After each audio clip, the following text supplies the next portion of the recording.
ঐতিহাসিক নাটোর রাজবাড়ি এখন ধ্বংসস্তূপে পরিণত হয়েছে।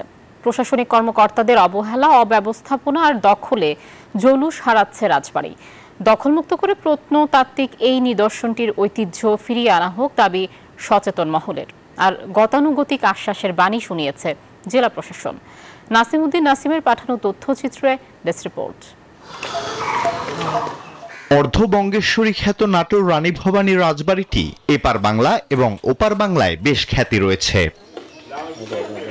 রাজবাড়ির ভিতরের চিত্র দেখে মনে হতে পারে এখানে বসবাসরত সবাই রাজার বংশধর, কিন্তু আদতে এরা সবাই নাটোর জেলা প্রশাসন আর জজ কোর্টের কর্মচারী আর কর্মকর্তা।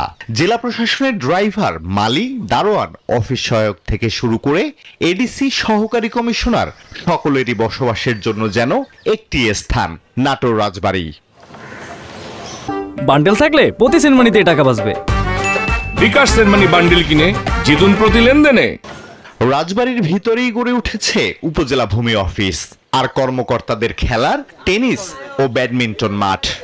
যার যার ব্যক্তিগত ভাবে এটা দোকানপাট এবং বাড়ি ঘর এগুলো করে রাখছে, এগুলো দেখার জন্য আমরা প্রস্তুত ছিলাম না। হতাশ হলাম, কারণ এখানে দেখলাম যে একটা বাড়ি ঘরের মতো অবস্থা। এখানে অবৈধ দখলদারও দেখলাম, কাপড় চোপড় লাগানো, অন্য মানুষ ঘোরাঘুরি করে, পর্যটনের কোনো পরিবেশই না। এখানে জমিগুলা অবৈধ দখলদারদের হাতে চলে গেছে, এটা যেন উদ্ধারের একটা ব্যবস্থা নেই। এই ভবনগুলো আছে, এই ভবনগুলো তো আমাদের অবশ্যই রক্ষা করতে হবে। এগুলা তো ঐতিহাসিক ভবন, মানুষ কি দেখতে আসবে। দখলদারদের উচ্ছেদ করতে যাওয়ায় সহকারী কমিশনারকে বদলি করা হয়েছে এমন দাবিও করেছেন এখানকার বাসিন্দারা। এর আগে এসিলেন্স ছিল, আরো পদত্যাগ হয়ে গেছে, এরকম করেছে লাগে অকো বার করে দেওয়া হয়েছে। এডিসি স্যার, তারপরে এসিলেন্স স্যার, রেভিনিউ স্যার, এটাও তো রাজবাড়ির এরিয়ারই অংশ। ডিসি সাহেবের পারমিশন নিয়ে এখানে থাকি, পরিত্যক্ত বাসা পড়িয়েছিল। অবৈধ দখলদার ও স্থাপনা উচ্ছেদের জন্য প্রত্নতত্ত্ব অধিদপ্তর জেলা প্রশাসন বরাবর চিঠি দিলেও মেলেনি সদুত্তর। এখানকার বিষয়গুলো সমাধান হয়ে যাবে, এটা থাকবে না ভবিষ্যতে। আর আমরা এটি নিয়ে খুব শীঘ্রই আরো কিছু পরিকল্পনা আছে। তবে নাটোর জেলা প্রশাসকের কাছে মিলল গদবাঁধা আশ্বাস। বললেন শিগগিরই নেওয়া হবে ব্যবস্থা। আইন ও বিধি মোতাবেক যে ব্যবস্থা গ্রহণ করার বিধান রয়েছে সে অনুযায়ী আমাদের কার্যক্রম চলছে।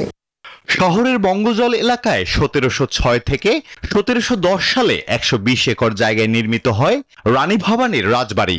1986 সাল থেকে জেলা প্রশাসনের নিয়ন্ত্রণে থাকলেও 1989 সাল থেকে রাজবাড়ির ভবনগুলো তদারকি করে প্রত্নতত্ত্ব অধিদপ্তর। Desk report, news 24।